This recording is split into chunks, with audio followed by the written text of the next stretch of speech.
Okay, so yeah, this is the day three of Vimana chess tournament. Actually, yesterday, I mean, day two, the last round, which I lost, unfortunately. So yeah, that can be done. So since I lost it, I was actually out of two out of 4 points, which is actually pretty good score for this tournament. 2.5 should have been good, but 2 points out of 4 was, I mean, yeah, especially after 1.5, after 2.5 to 2 out of 3 points, they still gave me 1900 rated in the fourth round, which means the tournament is too strong for any player. So this is scenario. So this gave us 1487. Obviously, since I lost against 1900 rated, obviously they're going to put one lower rated player, right? So that's how basically a Swiss tournament actually works. So this game was actually Kamesh 1487. Okay, the problem with this tournament is 1400 players don't play like 1400. These players are preparing too well and they are actually playing at least strength of 1/6. So you will be seeing in this game. I played with knight of 3, d5, b3, bishop. So I just want to go into middle game. That's the point of b3, bishop, b2. Probably it will be actually converting to like a reti variation. e6. Okay. After knight e2. Okay.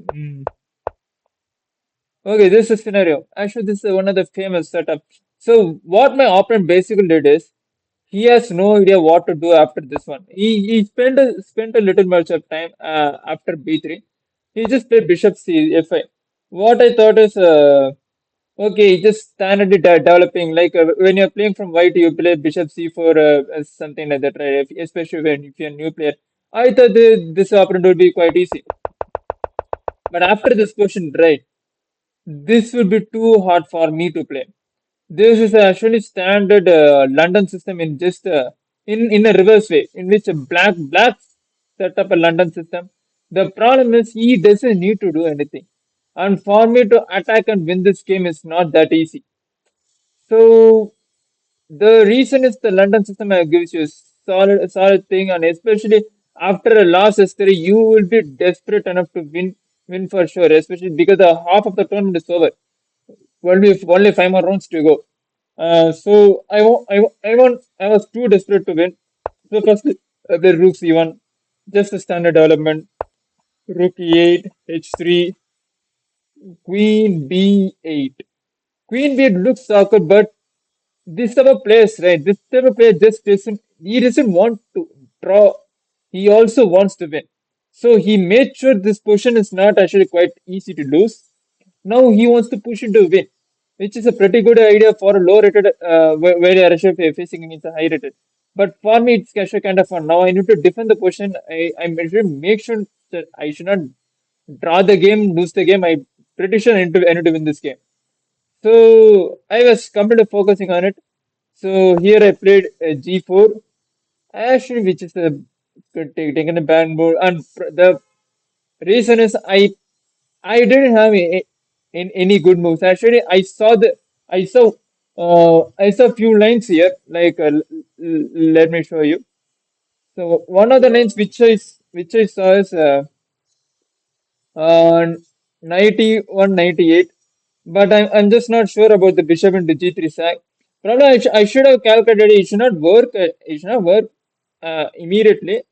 But still, after yesterday's loss, I didn't have much confidence on it. I just went for g4. Bishop h7, e3, supporting the pawn. Knight. Okay, here's the best moves. Knight takes knight, bishop here. Probably a knight e2 and exchange the bishop, which is after that I'm pretty sure I can't win the game. So this is one thing. Or I can keep this knight. Or after takes take, I can simply play something like pawn takes or something. But anyway, it is very hard to win from white. So yeah, I went for h4. The idea is to sacrifice this two pawn. Sakuras two pawn. Actually, this guy is around 10 years, so which means he will be having much of a game experience. What I thought is okay. Let's give him little advantage, and let's see how good is able to actually exploit our position. If he misses, I can collapse his position because the idea is when I'm giving this 2 pawn trade, all I need to is take 1 pawn and focus entire thing on the king side. Obviously, my king side will be open. I'm pretty sure of it. But if I keep on playing on the stage, this game will end in draw. So if you want to take any risk, this is the round. I mean, this round and the next round it will be a position which you can actually keep on taking risk in which you, you can play a game in which losing doesn't matter. I mean, you can play in that mindset. So what I thought was okay. Let's play h4. Queen d8, which I expected. This h pawn is actually kind of weak. Yeah. So the idea is after knight takes, if I go for knight takes, I will go for queen takes. If I go for queen takes, you will go for bishop here, and you will take the knight for sure. So if I play h5 right, this diagonal is completely open after the two knights gone. So which means he has so many attacking choice again. So I did calculate everything. I went for g5. This was the plan. Knight d2, queen d2, bishop here, pawn d. Okay, okay. He just want to give the light square bishop. That was not my plan. I mean,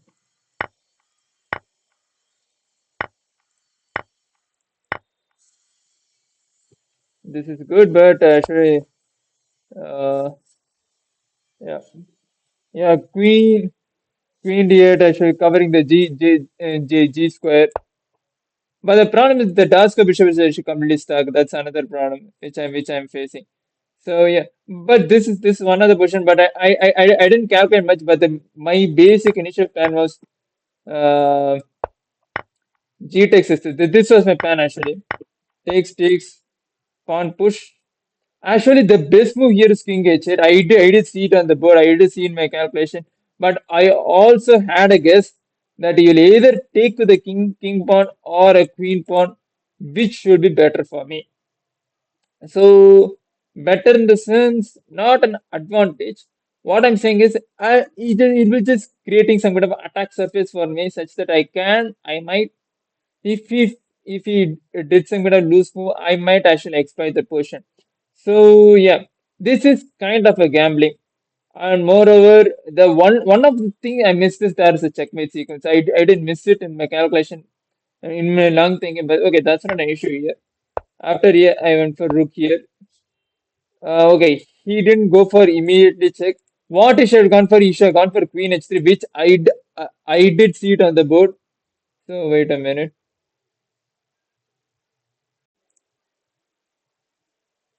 Okay, so here's the scenario. He should have gone for queen h3, which blocks my king walk, which I also missed in the calculation, my stupid calculation. I should have thought on this move itself, h4 itself. Yeah, I didn't miss few things. So yeah, he in for knight f6, which is good. I am for king of one, queen here. Okay, this is also not bad. King here. Actually, I was actually feeling some kind of comfortable here. Seriously, I was actually feeling comfortable. The thing is, I gave him an advantage, but he doesn't have a clear cut way to exploit my position. But I have so many ways to exploit this position. Queen here. Once I started doubling the rooks, things are going to turn around. If he is not actually careful, yeah, obviously black has an advantage. Unless if it was me in the other side, it is actually kind of hard to play from a 1,400 perspective. He pushed the pawn to break my center, which is an absolute good move, which I didn't expect. The rook is already pinning. Rook is already pinning the king, queen, everything. Okay, okay. And for queen h1, here I did see the knight takes f to sack. I mean, this was one of the plan. What I thought was knight takes f to king takes pawn push, uh, rook here maybe, pawn push queen here.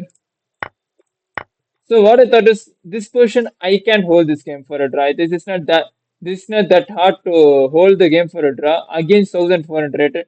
If it was higher rated, obviously it should have been a disaster. Yeah. Yeah, these are one of the lines actually. Yeah, obviously black has an initial advantage because his opposite task bishop is too strong. Yeah, I will find a way to crack this position to hold for a draw. That's not an issue for me. Pawn takes pawn. Actually, here's the thing. I did expect this pawn takes pawn, but I didn't expect quite immediately. I mean, pawn takes pawn was the option. He should thought for a while. He did think for a while. He did miss few things. So here's a huge blunder. Pawn takes pawn is a huge blunder. What his initial plan was after bishop takes pawn, his pawn pushing is the plan. But there's a hell of a tactics here, which he completely missed. After bishop takes pawn, even for pawn push, this is another huge blunder. I had a huge sacrifice, that is bishop into g7. So after king takes bishop, rook takes pawn. The idea of the sacrifice, by the way, you need to think everything here itself. I mean, after pawn takes pawn, you need to see all the story. That is the only way you can play from black and both from black and white. So yeah. So after this move, right? So bishop takes g7, king takes. And the idea is after rook takes pawn, this queen should move. The problem is if he leaves this knight, I'll be getting my piece back with the pawn up. That's the point. Plus this bishop is weak and everything is actually suddenly everything is actually weak. Yeah, you can see the evaluation bar. White has a huge plus. Rook into d5, queen here. The fun part is he literally gave me rook g1, which I didn't go for it. The problem which I thought was I had some done knight f3, king here, knight takes, rook takes, pawn takes, bishop takes. So I don't want to go for double rook versus queen with opposite color bishop. I was not sure how much how winning I was. I know I had an advantage, but I really don't want to screw up this position straight away. And moreover, I did analyze few things after this. Okay, if this is the only variation I would have played, but I had some other lines too.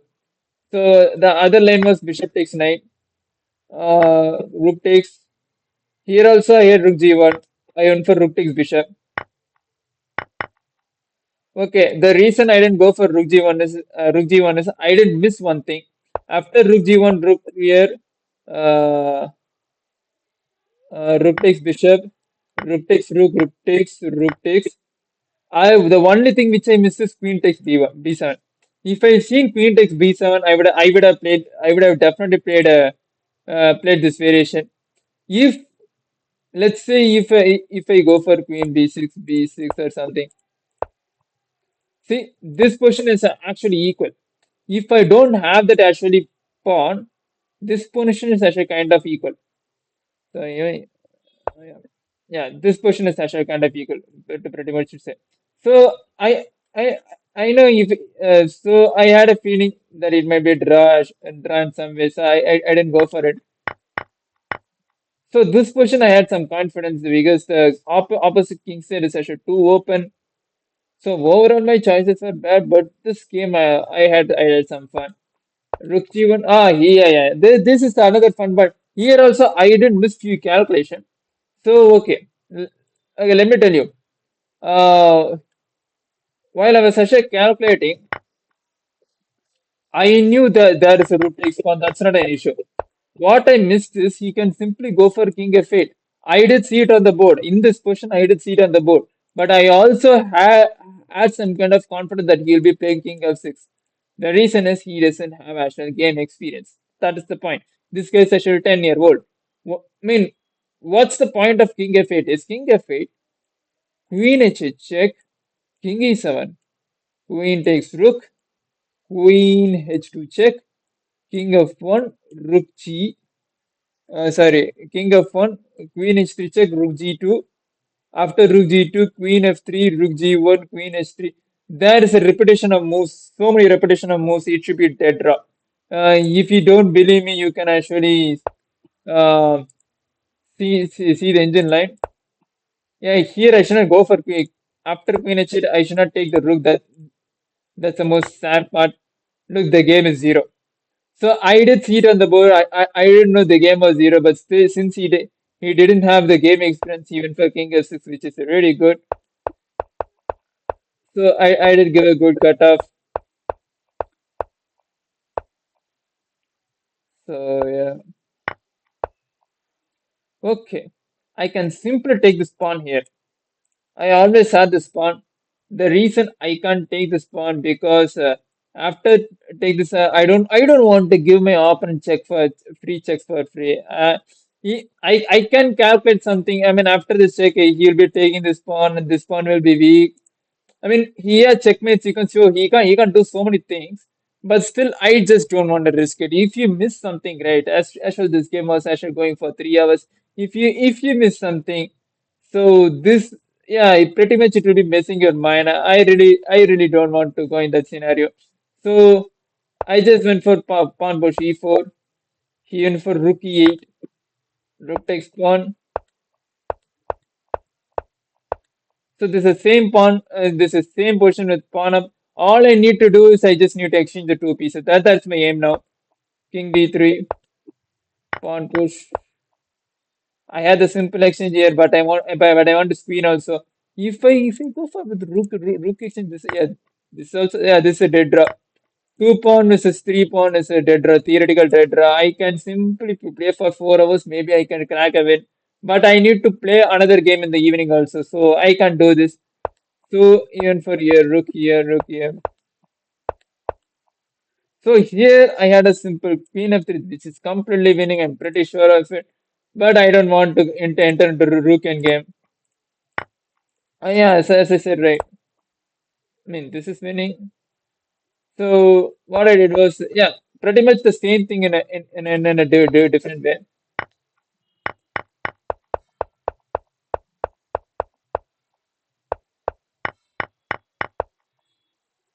Okay, this is a blunder for some reason. Typical leeches. So this is the game number six. This is the last game for day number three. So this was also against 1,400 rated. So the fun, but this guy also played well. And in the tournament ending, he did defeat 2-2-2-1-6 and something. So this guy, okay, I did see this guy's FIDE profile. This guy was not so impressive, but in this tournament, he was so too impressive. This guy was, I think, from Maharashtra, India. So he went for D4, B6. I just want to do something new. I seriously don't have. I have never prepared this one. I just want to play some middle game. C4. Okay, this is one of the things which I was so afraid while I was actually playing online. I just don't want to face these type of line. The reason I was afraid because there's E4, F4, E4, F4 variation. In 4 pawn attack, kings in a defense, there will be a B pawn sacrifice or something, and there will be the pawn stretcher will be here. So, yeah, this will be some kind of pawn stretcher. It will be B6, A5 or A6 will be there. So the pawn stretcher is different, and the Laisko bishop is actually kind of wrongly placed. It should be bishop C1.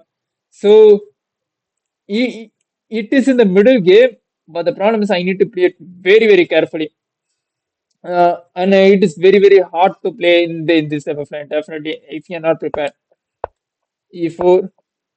I literally prayed to God that he won't play F4. He did play F4, which is very, very bad for me because there is no preparation for me. And for context pawn, 97.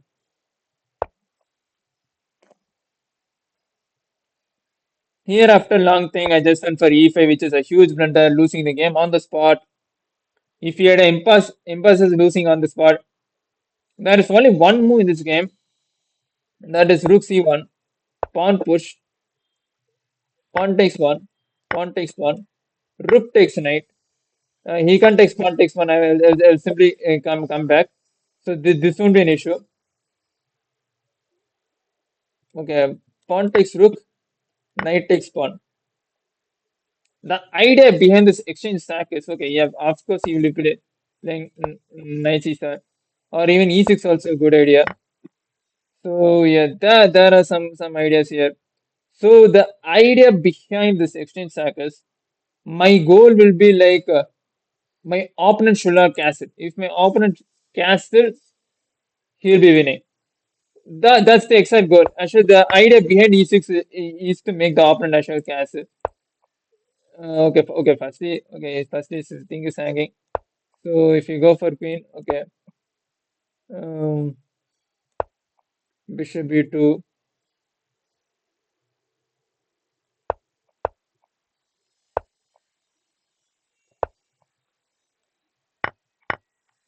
So okay, if you look at this portion, right, his king is too open. This is the idea of exchange sack. So once his king is too open, it's quite easy to attack. Plus to leave the pawns. The pawns doesn't matter in this session. Your opponent's pawn in session does matter. So I did not know this type of line actually exists. But I did get some kind of good learning in this match. Oh, this type of line exists. If I play this type of opening in the future against lower player, I would definitely go for this act. If I lose, I might learn something new, which is also good for me. If I My guess is he doesn't know what is impasse means. This guy is also around 10 or 11 years. Either he doesn't know or he just doesn't strike. So once he played Bishop D3, right, this was a very huge relief. But the entire thing is not over. If he takes his pawn and exchange everything, right, this is already like a Benoni structure or something. Not exactly Benoni structure, but similarly Benoni structure. And D6 pawn will be quite weak, and you don't have much of attacking points. So you want a middle game which at least 50 to 50% should have some chance. Here, if anybody is attacking, it should be white. So that's the problem with Benoni structure. But it also gives some kind of good double-edged position here and there. But bishop e7, castle, bishop e3, knight g4, bishop e2. He, the way he played bishop e2, right? This shows some kind of good understanding for a 10-year-old guy. He knows he should not give this light task to bishop quite easily because my knight was not doing anything. If he wants a complete draw, he can simply play queen e2, just exchange all the pieces, and yeah, basically exchange all the pieces and do something like that. And so this is one thing. Bishop d2, queen c7. B4 was outstanding actually. I completely unexpected. Well, I didn't expect some kind of knight g5, queen c4 check, king h1, knight f7. This was my basic plan. So if you play knight g4, right, queen f king h. I mean, if this is a blunder, right? So this is completely winning. This is okay. Yeah, his queen is under attack. This is completely winning. Or even according to engine, if it's a draw, I can push him into a win. So this should not be so hard to play against 1-4 rated. It might be double edged, but I can manage it. I'm pretty sure. B4 was outstanding. I completely unexpected. So now right now there is no queen c4. I can attack this knight so easily. I can play rook c8, but no use. So and for e takes f4, knight g5 now, which is also good. Bishop takes. Yeah. There was some confusion here. Which knight to go? This knight or this knight? There was some huge confusion. So after some thinking, for some reason, I just went for knight here. Yeah, there was some long thinking going on, so I just went for knight g4. It's six. This I expected knight c7 mistake. Yeah, generally, if he wants to draw knight here is the move. Yeah, I mean knight d4 is the move. So what I was actually thinking is when you look at this position, when you look at the b4, he doesn't want a draw. He wants a win. For some reason, he gained some confidence after some opening. For something, actually gave him confidence. Exactly what happened in round number five. In round number five, what happened was I gave him 3 points just to give him confidence to attack. For some reason, my opening gave him some kind of huge confidence. So after this position, all his pieces are on my attacking my d6 and c7 is weak. And so there are so many things going on, right? My guess is he done some long calculation even for knight c7. The idea is my h pawn is actually weak. There's a backup of knight takes h6. But what he missed is there are a few things which he missed. After rook c8, bishop takes knight, which is the best move. Knight takes bishop. Actually was too overconfident. What he was doing is actually each and every move. like what Nepomniachtchi did in Magnus Carlsen World Championship game, right? Each and every move he just played it and actually walk away. This is the same thing which he actually did, but there are few tricks which he actually completely missed because of overconfidence. That's the only thing. Otherwise, this game is a dead draw. Let me tell you why this game is a dead draw. After explaining my opponent blunder, so what he should have done is takes, knight takes, uh, bishop takes, rook takes, queen takes, bishop takes. So this is what I planned. So I thought this is not going to happen. This game is a dead draw because of the opposite color bishop. I can simply cover this. I mean, okay, after queen c4, right? So first check, king h1. I'll just simply put this bishop here. There is nothing he can do. The only way he can win is actually give this rook for a bishop. Maybe in trap scenarios it might work. So if the opponent pieces might be inside, but this should be a dead draw. There's no way for me to win this position. I thought this game was a dead draw for sure. But since that he played too overconfidently, right? So he didn't take the knight. He just went for direct knight takes a6, which is a huge blunder. And for rook takes rook, queen takes rook, knight takes bishop. So I'm already in a piece of this piece is hanging. This piece is attacking the queen, which is very bad for him. Queen here, queen here.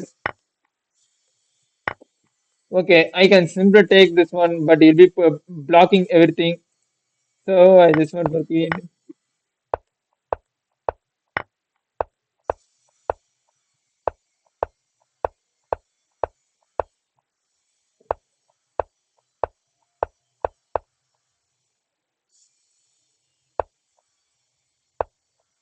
Okay, let me tell you the idea between bishop d8. Actually, firstly, I don't want to make this game keep on going. There's a number of reasons. If you blunder right, you might lose this game. That's the point of this game. Because first of all, you didn't play any h6 or g6. I mean, I would play, but the thing is, first, in this question you didn't play right. So the idea behind bishop d8, this is actually kind of sneaky move. I'm just sacrificing the pawn. After rook takes d6, now queen f8, check. There's only one move, that is king h7, bishop c7, pins the rook to the king, which means I'll be getting the rook for free. He almost played rook takes one. His hand almost touched the rook, but he didn't play it, which is a bad news. Okay, and for bishop e7, so the same thing. Just to go for this, I'm gonna check my sequence here. So this knight actually covers. So this knight covers the square. That's his plan. H6. Okay, I didn't have any plan. That's why. What he should have done is he should simply take this rook takes one now. So this was my plan actually. Basically, this was my plan. Giving this rook. Maybe this was also good, right? Yeah. So these were my plan, but I was not sure. But I clearly didn't like this type of position. You just giving your opponent some kind of fighting sense. Obviously, I will win by one way or other. But this is because this is too hard for white to play also. But thing is, it's actually kind of hard for black to play.